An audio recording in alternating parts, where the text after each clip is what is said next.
Magandang araw po sa inyong lahat. Welcome po sa Juan Katawa.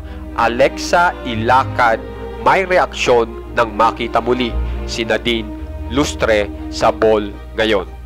Alamin po natin yan. Bali po si Alexa ay nakapagbigay po ng reaksyon nang mapanood niya po itong video na ito. Panoorin po natin. Bali yung video na yan ay ipinapakita ni Nadine kung paano siya magprepara sa event na iyan, kung saan ay dadalo po siya sa ABS-CBN Ball ngayong taon na ito. At kung mapapansin nyo, talagang professional, talagang detalyado ang lahat. Kaya naman po, kapansin-pansin din po sa mga magazine na isa po sa best dress itong isinuot ni Nadine Lustre.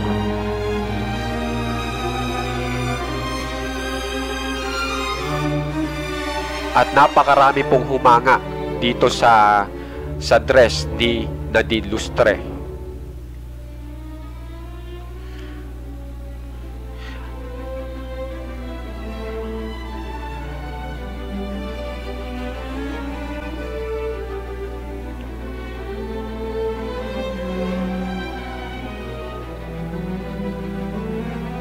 Ngayon naman po, ibigay ko na sa inyo ang naging reaksyon ni Alexa Ilacad.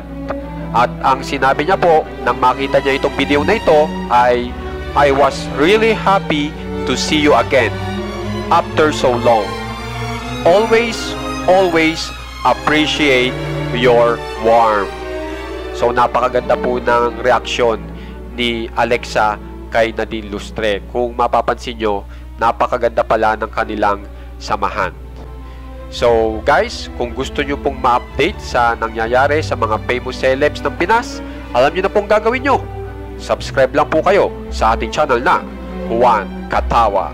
Maraming salamat po.